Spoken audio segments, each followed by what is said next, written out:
Hello guys and welcome back. Today I'm going over one of the most asked questions to anyone who still plays Borderlands, which is, why do you still play the game? I don't think people ask this question maliciously. I genuinely believe that there are people who either have not played the game for themselves or are just used to games with a set amount of gameplay. So once they complete it, they're able to move on. But Borderlands is different. The most popular game in the series sales-wise is Borderlands 2. And it's now 5 years old with a steady player base, and a lot of people don't understand the appeal of the game. So I'm going to go over the reasons why I still play the game, which can be broken down into three main ideas. 1, the game's complete single player experience. 2, the characters, and 3, the farmable loot system. Then I want you guys in the comments to say why you still play the game. Also, before I start, the thumbnail is made by T4Moon on DeviantArt. She has so much amazing art on Overwatch, Borderlands, so much more, so you'll be seeing more of her art on this channel, but go support our artist, so link to her page will be in the description below. So with that, let's get right into it. So first, let's talk about the complete single player experience. The biggest reason I still play the game is due to the fact that there's no other game that offers a close enough experience to pull me away. Now don't get me wrong, I do play other games quite frequently, and I really like games with loot as being a big factor. Because of that, I've spent a lot of time in Diablo, Division, Destiny, but these games for me are used more for breaks from Borderlands than as a substitute. All the content can be played on every difficulty alone, all the way up to the raid bosses.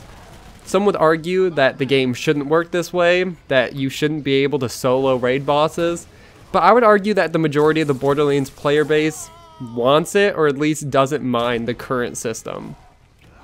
Some are obviously more difficult solo, such as the Dragons or Veracitus, but it's still possible. Gearbox rightfully modified the raid boss system taken from MMOs to fit their player base. It's not a perfect system by no means, but they really are only 2 games deep into the series because the pre-sequel wasn't made by Gearbox themselves, so just in this amount of time they've learned a lot and can improve a lot. Also, if the raids did take more people, it doesn't fit the Borderlands style to have to work around the schedules of so many other people if you just want to jump in and play the game or get the best loot from the game, which is what a lot of people see as problems in other looter shooters. These games then place a greater emphasis on the online element, and because the Borderlands games don't require online always, the catalog can always be replayed.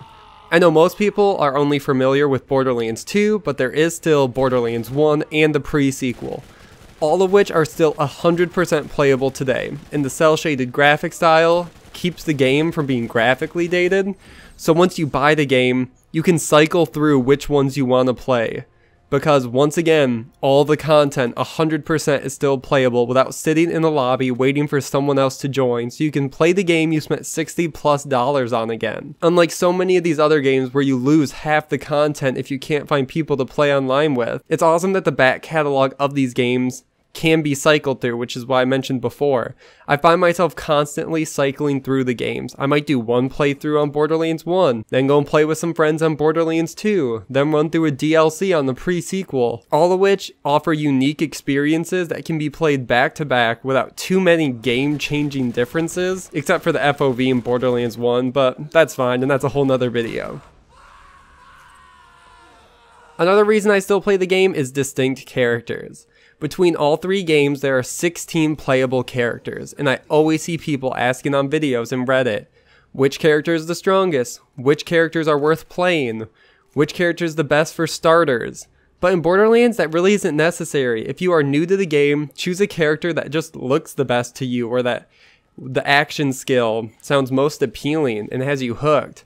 Then as you progress further in the game and get more understanding for the mechanics, you can decide if the character isn't working and start something new. The first few hours are obviously the slowest, but it's a nice starting point for trying out the character and adjusting to the game.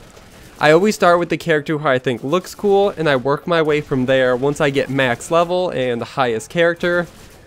Then I'll go to another character and start a playthrough. And I'll do that one character at a time, working up to max level and then moving on to the next.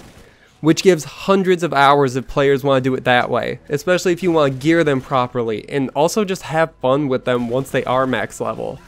Each playthrough will be different and feels distinct enough where you never experience the same thing twice in terms of loot.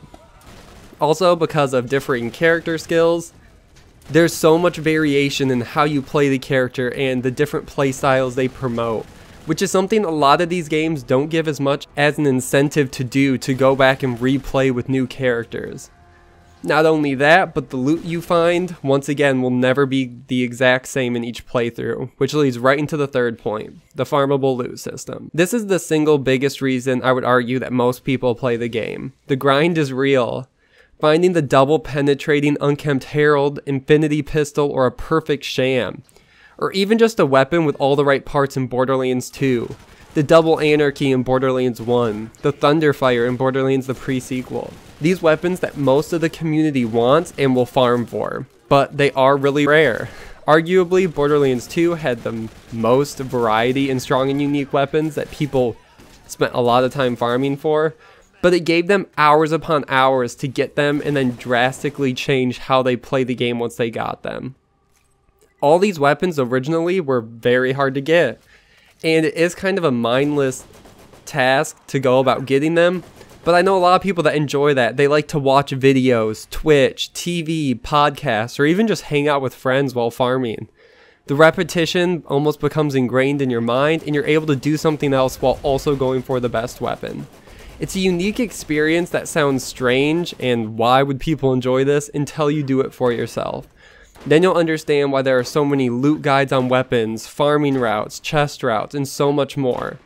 There were so many nights in school where I would stay up late and farm for one weapon while watching either like Goth or Baru back in the day until you finally get it.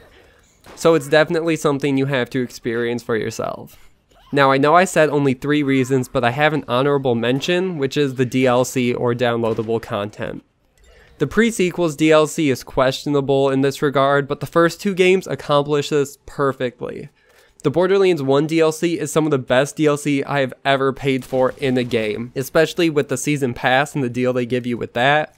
The amount of content is well worth every dime. Borderlands 2 built on this with character packs along with amazing story DLCs. Then Gearbox went even further after the release of the game to include holiday smaller headhunter packs, which I did not mind paying a few extra dollars for the extra missions, along with new areas, skins, and bosses to fight. It was well worth it and gives so much more time to the game. But those are just my reasons. Let me know what you guys think. Why do you guys still play the game? Or did you guys just give up on this game and are waiting for Borderlands 3? Like, comment, subscribe, and see you guys in the next one.